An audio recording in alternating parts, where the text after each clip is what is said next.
Halo sob, berjumpa lagi di channel Kedai Kopi. Lagi-lagi Infinix meramaikan pasar smartphone entry level dengan meluncurkan Infinix Smart 9 di Indonesia. Smartphone ini hadir dengan berbagai fitur unggulan yang membuatnya layak menjadi HP 1 jutaan paling worth it di akhir tahun 2024. Nah, bagi sobat yang tertarik untuk meminangnya, alangkah baiknya simak dulu 9 kelebihan dan kekurangan Infinix Smart 9. Tapi sebelum lanjut nonton, jangan lupa ngopi dulu.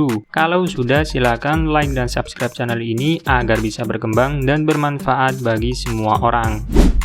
Pertama, layar menarik. Di bagian layar, Infinix Smart 9 sudah dilengkapi dengan panel yang mampu menampilkan animasi sangat mulus. Layarnya mendukung pengaturan refresh rate hingga 120 Hz dan touch sampling rate 240 Hz. Hal ini menunjukkan bahwa smartphone ini mampu menampilkan konten dengan setelan animasi tertinggi. Layarnya diklaim tetap responsif walau disentuh menggunakan jari yang basah atau berminyak. Didukung juga fitur dynamic bar yang membuat tampilan notifikasi jadi lebih interaktif. Di sisi lain, layarnya juga berukuran lumayan luas, membentang hingga 6,7 inci dengan rasio layar ke bodi mencapai 90,2%. Meskipun dibanderol dengan harga terjangkau, menariknya layarnya sudah menggunakan desain berbentuk punch hole. Desain ini pun membuat layarnya terlihat lebih luas dan mutakhir.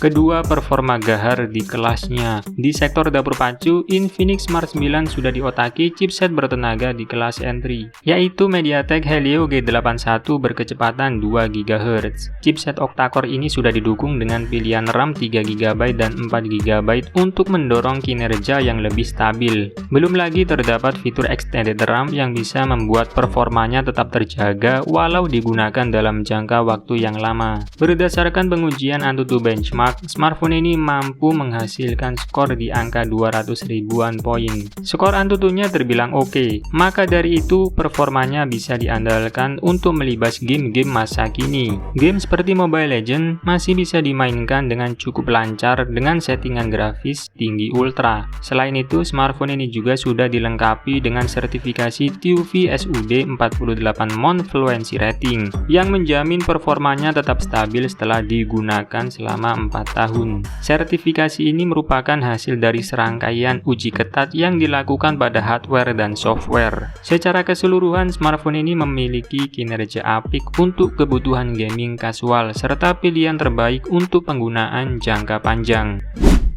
Ketiga, bawa fitur IP rating. Infinix Smart 9 mempunyai keandalan pemakaian yang tinggi. Smartphone ini sudah dilengkapi dengan fitur tahan percikan air dan debu tersertifikasi IP54. IP rating yang diusung memang bukan yang terkuat, hanya saja sudah cukup untuk melindungi perangkat dari cipratan air. Dengan hadirnya fitur ini, sobat pun dapat menggunakan smartphone dengan lebih tenang. Sobat nggak perlu takut untuk memakai smartphone di saat gerimis atau berada di pinggiran kolam. Apalagi smartphone ini menjanjikan pengoperasian yang tetap responsif meskipun layar dalam kondisi basah.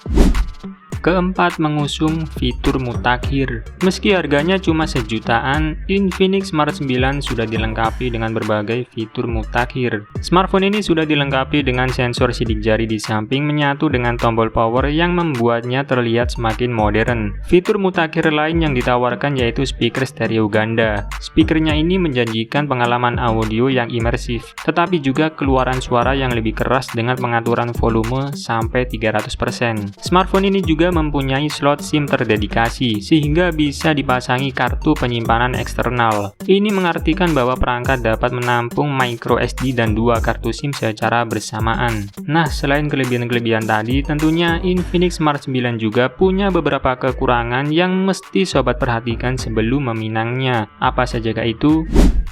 Pertama, sistem operasi versi ringan. Infinix Smart 9 menjalankan sistem operasi Android 14 yang dibalut antarmuka XOS 14. Sayangnya sistem yang digunakan merupakan Android edisi Go. OS ini bisa berjalan dengan optimal di smartphone dengan spesifikasi terbatas karena memangkas sejumlah fitur. Jadi pengalaman pemakaian pengguna mungkin akan kurang sempurna.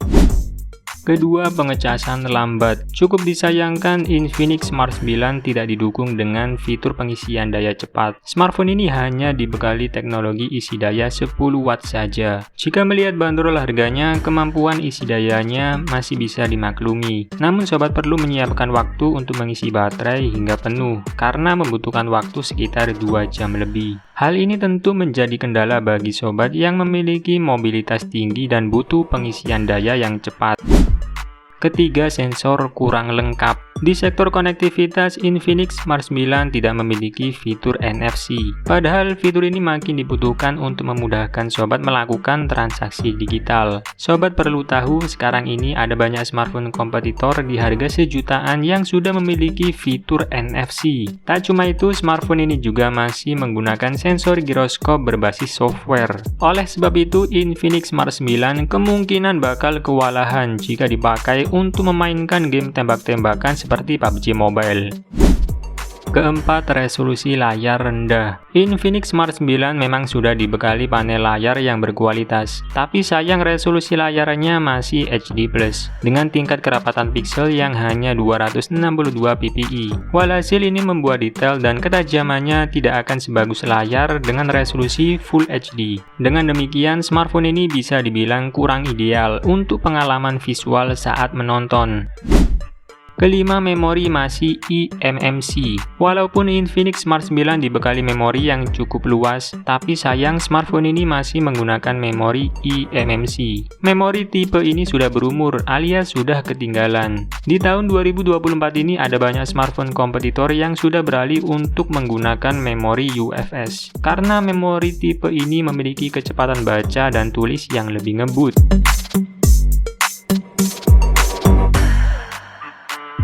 Nah, setelah mengetahui kelebihan dan kekurangan dari Infinix Smart 9, maka sobat bisa mempertimbangkan apakah smartphone ini worth it dibeli atau tidak. Oke sob, thank you udah nonton sampai habis. Sampai ketemu lagi di video selanjutnya.